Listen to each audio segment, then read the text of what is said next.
everyone. This week we are focused on mood disorders. So we're going to look at what it means to have unbalanced control of our emotions. And this becomes what's called a mood disorder. It becomes a mood disorder when it's clinically affecting your life. So a lot of you guys, especially as teenagers, it's age appropriate to have mood swings. You guys are right on task. So don't be worried if you go through this unit and go, oh my gosh, I have a mood disorder.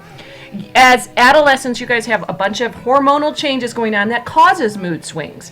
What we're talking about is mood disorders where it's significant, either depression, where it's unrelenting and it interferes with your ability to continue with your daily activities, or hyperactive behavior, the manic mode, which interferes and makes you make choices that could be detrimental to your health, or a combination, what's called bipolar. So we're going to talk about that this week, and it's really focused on emotion.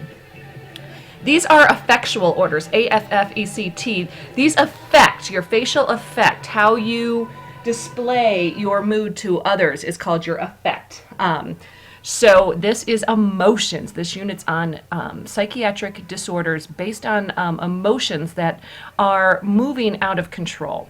So we're going to start off talking about depression. And clinical depression can get so bad that people can go into the bed for months and actually develop contractures and, lose muscle tone because they'd stop eating. And I mean, it can be that severe. To mild depression where you're walking around and just really feeling hopeless. So we're going to talk about the different types of depression this week. We're also going to talk about bipolar and the highs. Excuse me, let me go back here. And we're going to talk about treatment methods. There's medications out there for both depression, for manics and bipolars. And then there's also therapies, and there's also something called ECT. So many of you may not have heard of it. It's electroconvulsive therapy. And in our discussion this week, we're kind of addressing that.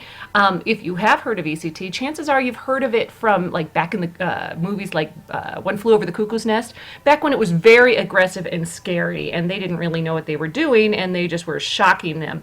And there was some detrimental side effects from this. But today's ECT, literally it takes 3 minutes from start to finish. They put you under a general, and the only thing you see move is your finger, because they have it so isolated. And people come out and it's just like any other short-term day surgery where they're a little foggy just for a couple days and then they move on. So electroconvulsive therapy actually has been proven to be very successful with mood disorders, especially when the medications are not working or the side effects from the medication are very hard on one's health. ECT is definitely an option. So we're going to talk about ECT. And we're going to have you focus on, this week it's going to be a discussion. That's going to be our main contribution to our class.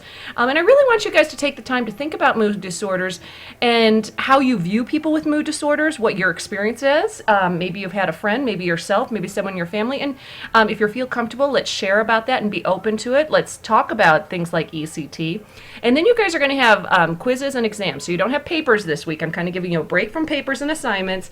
So it's more quizzes and exams and really information giving and then sharing in our discussion. So please go back and don't just post one in our discussion, but continue to have dialogues and ask questions, because there's most likely a student or two or three in this class right now that maybe has it and would like to share. And hearing from them, their experiences really can help us understand that, once again, it's like any other medical issue out there. It's if you had hypertension or diabetes or whatever it may be, asthma. If you take medications to treat, you move on and lead healthy, productive lives. So we really want to continue to think about stopping the stigma and understanding that a psychiatric disorder is just like any other medical disorder. All right, so for the quizzes, you can take them twice, and I will keep your highest score. It's more about learning, and then you have your exam, and then once again, I really want to see some vibrant, excellent discussions to make us really learn and understand and appreciate perhaps the things that people go through when they are faced with a mood disorder. Or if you, as a teenager, feel like you may have one just because of the hormonal changes and the stress in your lives. We'll talk about all that in our discussion this week. So let me know if you have any questions or concerns, and I'll leave you with another Journey song. Let's see.